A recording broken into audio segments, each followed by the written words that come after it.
4월, 5월, 길면은 6월 초중반까지만 조심하면 굉장히 좋은 환경이 다시금 재현될 수 있다라고 생각하고 있습니다. 그래서 저는 경착륙 가능성도 있다라고는 하지만 급격한 경기 침체가 아니라면 시장에서는 충분히 대응할 수 있다라고 생각하고 있고,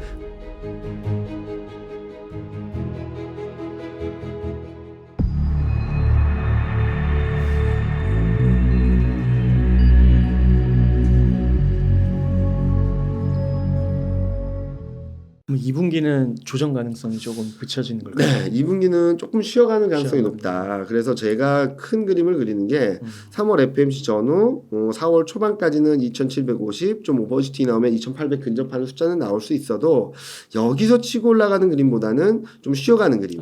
왜냐면 2분기가 쉬어간다라는 이유는 뭐 일단은 중국의 경기 모멘텀이 좀 꺾일 거예요.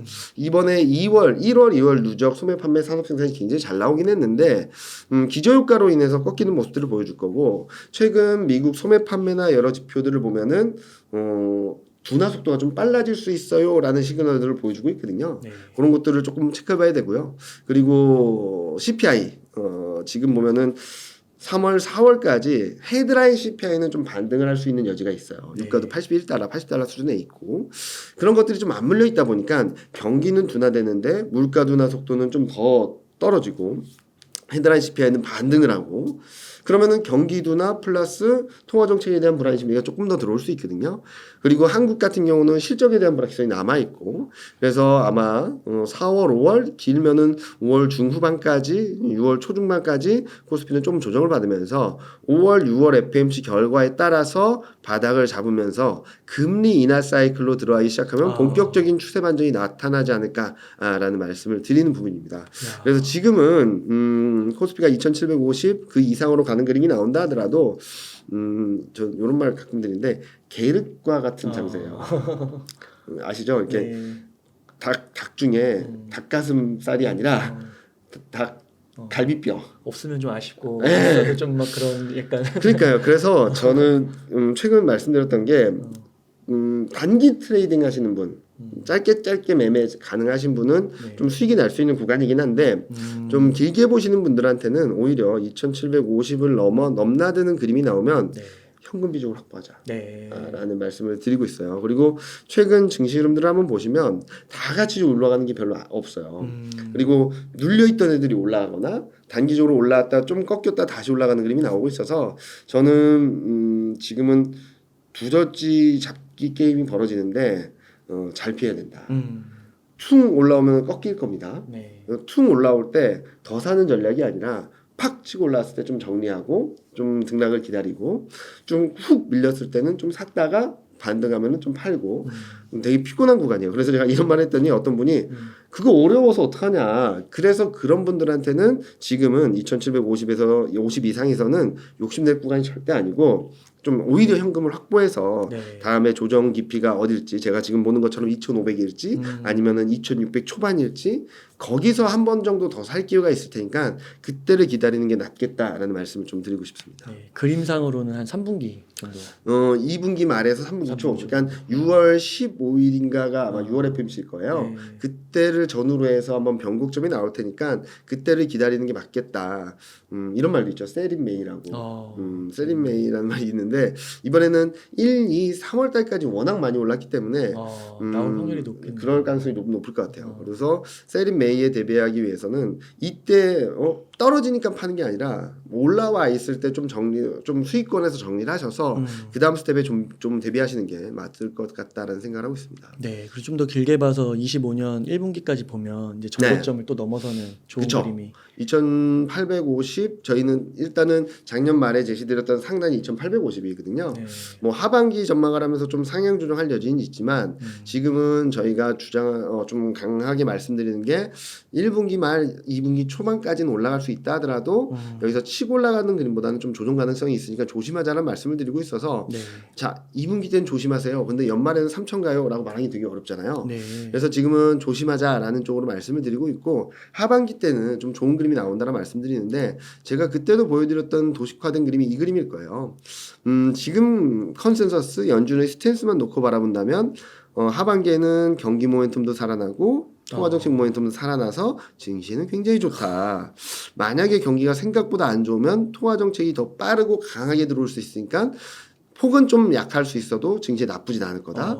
경기가 너무 좋아서 금리 인하를 좀 더디게 한다 하더라도 경기가 너무 좋다는 것 야. 때문에 증시가 폭락하는 그림은 아닐 거다라는 네. 말씀드려서 근데 저희는 이 가능성을 높게 보고 있지만 2분기 중에는 여러 가지 매크로 경기 모멘텀이 둔화되는 그림 그리고 통화정책 공백기라서 좀 등락이 있다가 하반기엔 좀 본격적인 상승을 하지 않을까라는 생각을 하고 있는데요. 아까 이 그림을 보셔도 조금은 이해가 되실 것 같아요. 자 보시면은 미국 GDP 성장률이요. 2.9 2.6, 1.7, 1.3이에요. 네. 둔화됩니다. 네. 올해 4분기까지. 자, 그리고 2분기까지 유럽 GDP 성장률을 보면 0, 0.1, 0.1, 0.2예요. 그러니까 2분기까지는 미국은 경기 둔화, 유럽은 경기가 0%대 성장. 그리고 한국 같은 경우도 경기가 2% 이상으로 치고 올라가는 그림은 아니고 그나마 좀 기대할 수 있는 게 중국인데 네. 중국도 기저효과에서 꺾였다 정상화되는 그림 정도고 이런 그림들을 본다면 2분기까지는 경기 불확실성은 좀 높은데 지금은 3월 FMC를 계기로 걱정했던 부분들이 풀리면서 안도를 세게 하고 있지만 모멘텀이 세지는 구간으로 보긴 좀 어렵겠죠. 그래서 저는 2분기 때는 좀 출렁임이 있다. 하지만 유럽도 턴어라운드하고 미국은 둔화되지만 중국도 4% 후반대를 GDP 성장을 유지하고 이런 그림들이 나오게 됐을 때 달러의 약세와 맞물려서 하반기 증시 특히 2분기 말부터 금리 인하가 시작되게 된다면 경기 턴어라운드와 맞물려서 통화정책 유동성 모멘텀이 같이 들어오는 구간이 6월 중순 이후로 봤을 때는 그때부터 본격적인 상승 추세 시차가 있다 하더라도 그때를 전후로 해서 본격적인 추세 반전이 나오지 않을까라는 예상을 하고 있습니다. 네. 그 미국 경제 조금만 더 질문을 네. 좀 드려보면은 그 자문업체 중에 매크로 메이븐스의 창립자 스테파니 폼포이가 네. 이런 말을 했다고 하더라고요. 미국 네. 경제가 점점 경착륙 가능성이 크다고 커지고 있다 전망했는데 네. 또 이렇게 전망하시는 분도 있네요. 네. 이런 의견에 대해서는 어떻게 생각하세요? 뭐 일단은 그럴 가능성도 충분히 있다라고 저는 생각을 하죠. 네. 경기 흐름이 우리가 예상하는 것처럼 항상 똑같이 흘러가진 않죠. 네. 연준도 작년 말에 봤던 미국이 올해 24년 GDP 성장률이 1.4였는데 딱 3개월 만에 2.1로 바꾼 거잖아요. 네.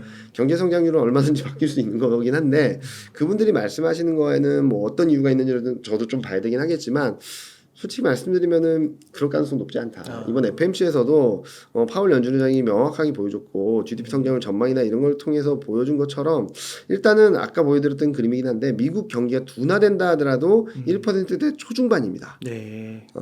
과거처럼 마이너스 성장, 제로 성장을 하는 것들은 가능성 굉장히 낮다라고 보고 있고 또 하나 보실 것 중에 하나는 3월 FMC에서 연준이 생각하는 그림을 보자라는 거죠. 네. 블룸버그 전망하고 24년 전망은 똑같고요. 그리고 블룸버그 전망보다 25년 전망은 높고요. 무슨 말씀을 드리냐면 경착륙에 대한 걱정들이나 가능성은 열려 있다 하더라도 그 확률은 계속적으로 줄어들고 있다라고 생각하는 거죠. 그럼 많은 분들이 걱정하시는 것 중에 하나가 소비가 꺾이잖아요. 소비 모멘텀이 약해지잖아요. 그거는 소비가 이만큼 좋았다가 이렇게 슬로해지는 거지 소비가 꺾여서 추락하는 건 아니거든요. 네. 제가 저번에도 잠깐 말씀드렸는지 모르겠지만 지금 미국 경기는 초과 수요 국면이에요. 와. 1950년부터 GDP 금액 자체를 보면 이렇게 추세가 형성되고 있는데 그 동안에는 막 삐그덕삐그덕대다 살짝 침체 갔다 올라왔다 과열됐다 떨어졌다 하는데 코로나 때 이만큼 떨어졌다가 이만큼 날아갔어요. 그러다 요만큼 꺾여서 지금 둔하다 뭐 여러 가지 얘기가 나오는데 기존 경로에서 한참 벗어나 있거든요. 그렇군요. 얘가 이 여기로 들어오려면 금융위기 당시 경기 충격이 있어도 못 들어옵니다. 와, 그 정도로 초과수예요. 그래서 저는 경착륙 가능성도 있다라고는 하지만 급격한 경기 침체가 아니라면 시장에서는 충분히 대응을 할 수 있다라고 생각하고 있고 그래서 이 국면을 어떻게 비유하냐면 그동안에는 15인치 바퀴를 단 그냥 세단이었다라고 한다면 지금은 20인치 바퀴를 단 오프로드 카가 돼버렸다라고 생각하고 있어요. 네. 그러니까 솔직히 말씀드려서 5.5라는 기준금리를 견딜 수 있었을까라는 걱정을 했었는데 뭐 무시하고 네. 2% 성장을 이어가는 그림이 나타나고 있고 네. 그리고 실업률도 굉장히 견조한 모습을 보여주고 있고 물가도 천천히 떨어지기 속도는 좀 더디긴 하지만 내려오는 그림이고 그래서 저는 경기 경착륙이 있다 하더라도 어마어마한 경기 충격만 아니라면 충분히 극복할 수 있다. 한편으로 말씀드리면 실제로 경착륙이 있다라고 하면은 연준 입장에서 뭘 할까요? 금리 인하 폭을 더 강하게 한다든지 더 많이 하겠죠.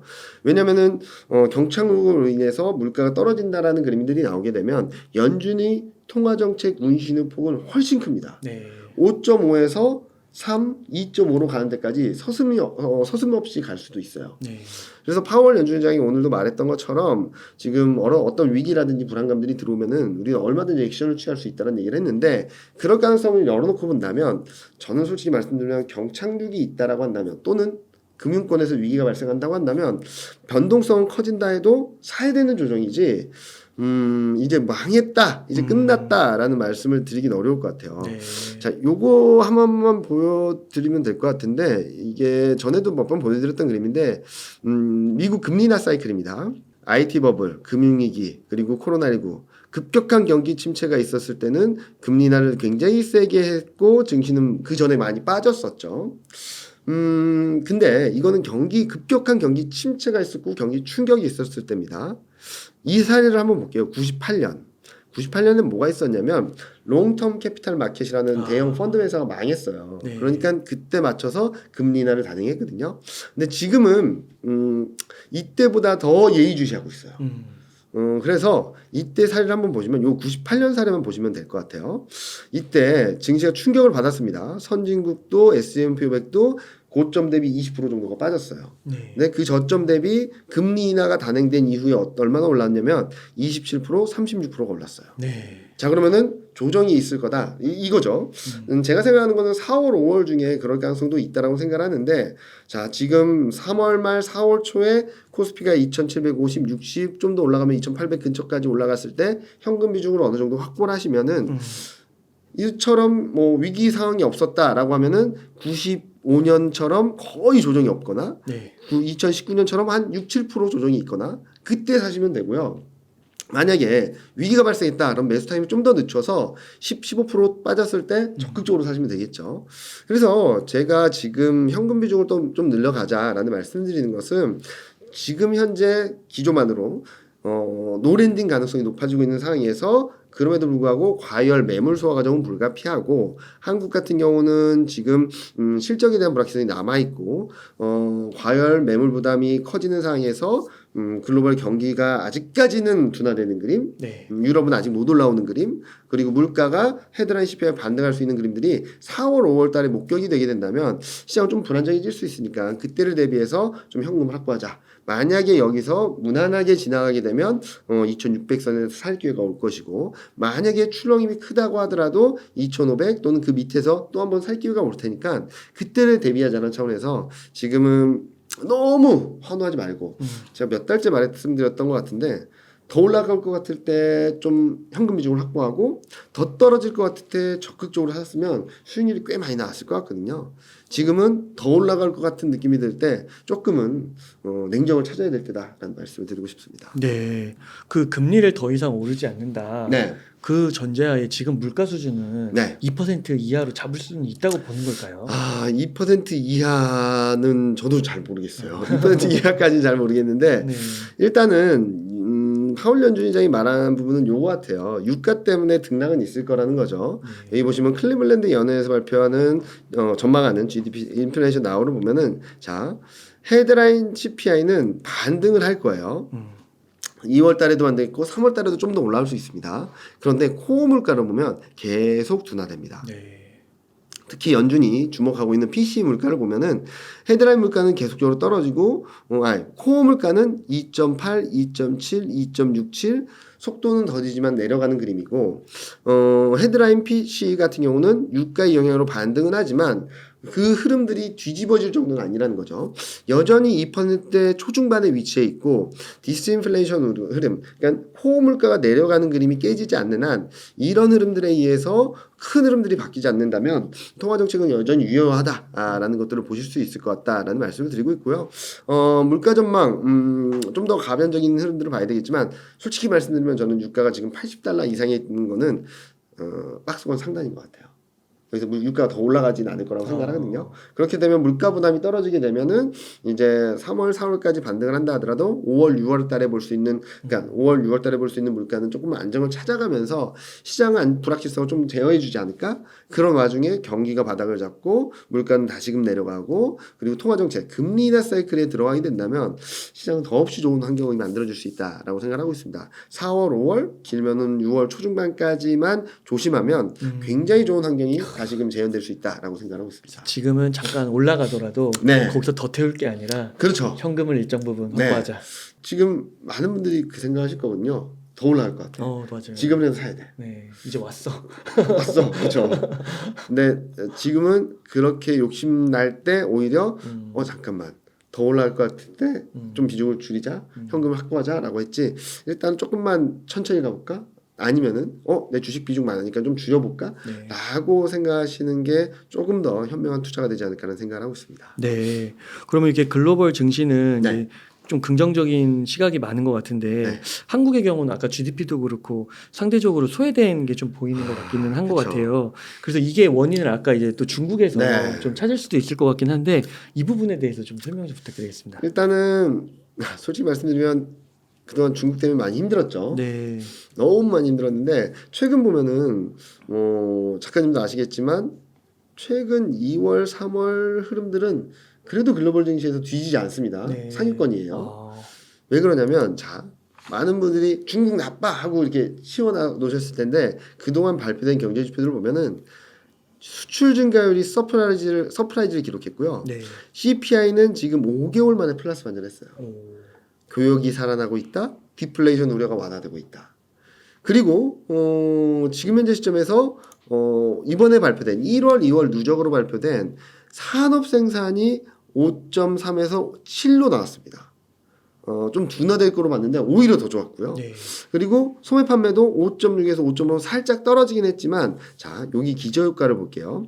저는 이번에 이 실업 소매 판매랑 산업 생산이 되게 안 좋을 수도 있다고 생각했거든요. 왜냐면은 2022년 11월을 저점으로 23년 4월까지 마이너스 5.9였던 모멘텀이 18.4, 와. 23%포인트가 튀어버렸어요. 그러면은 이 딱 1년 시차를 두고 23년 11월을 고점으로 이게 떨어지는 게 맞거든요. 네. 그게 안 떨어지고 있다는 거예요. 그래서 굉장히 좋은 그림인데 자 보시면은 마이너스 1.8에서 3.5로 그러니까 12월에서 1, 2월까지 한 5%포인트가 레벨업 됐기 때문에 이게 5%포인트 떨어져도 그냥 플랫한 그림인데 네.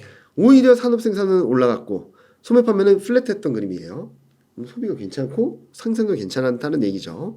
그래서 저는 지금 중국 경기가 더 나빠지지 않는 그림이다 말씀을 드리는데 근데 아까 이영민 부장 말로는 4월 5월 달에 3월 4월 지표가 안 좋을 수 있다라는 거잖아요 라고 하시는데 자 마이너스 3.5에서 18.4로 올라갑니다.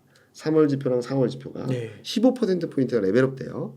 그럼 얘가 여기서 더 치고 올라가기 좀 어려울 것 같아요. 기저효과 너무 세가지고 15%포인트라서. 그래서 이게 둔화되는 그림들을 보여주거나 자칫하면은 15라는 숫자 때문에 이게 마이너스로 보여지게 되면은 그때 좀 출렁일 수 있다라는 거지 중국 경기가 나쁘다는 말씀을 드리는 건 아니에요. 네.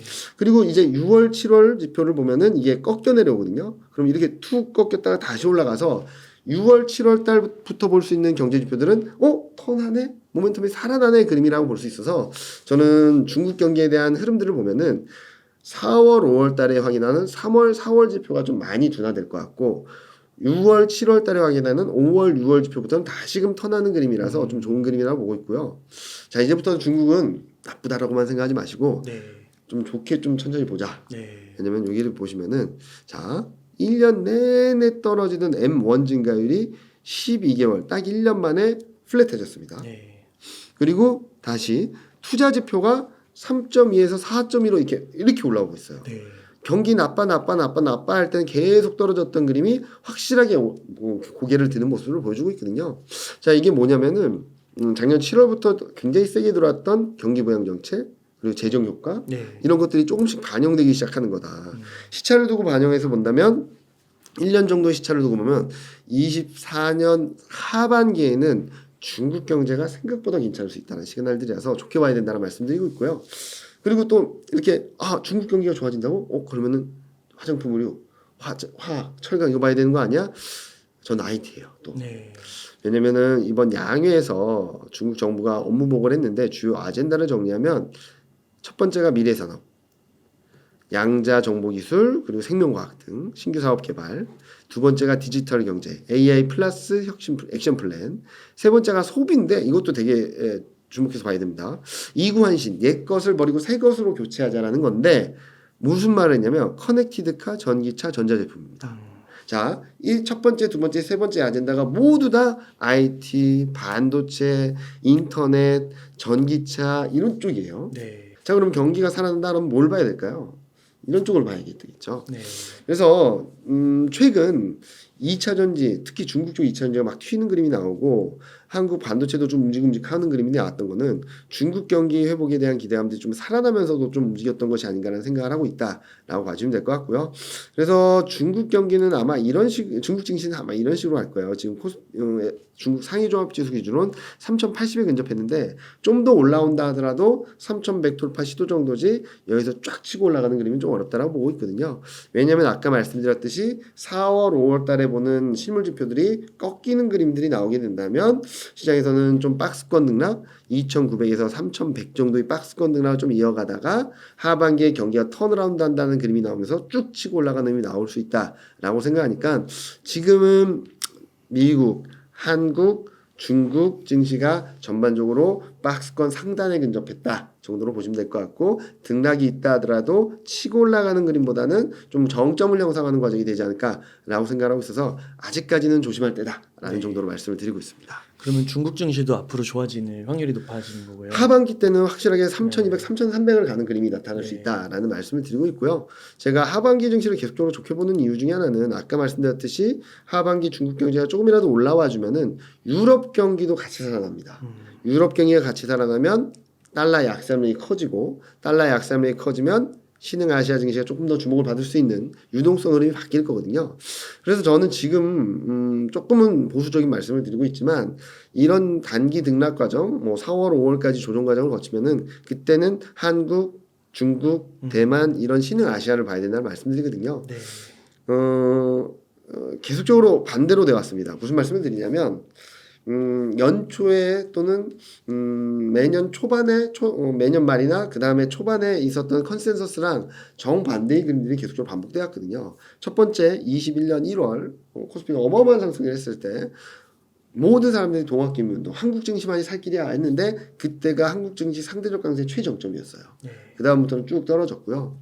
22년 말 23년 초에는 중국 리오프닝 기대가 굉장히 컸죠. 반대로 유럽과 미국은 침체로 갈 수 있어 라고 하면서 야 이제 유럽하고 미국은 망했어 중국만이 살 길이야 라고 했는데 23년을 되돌아보면 중국은 많이 떨어졌고 유럽하고 미국은 사상 최고치 행진.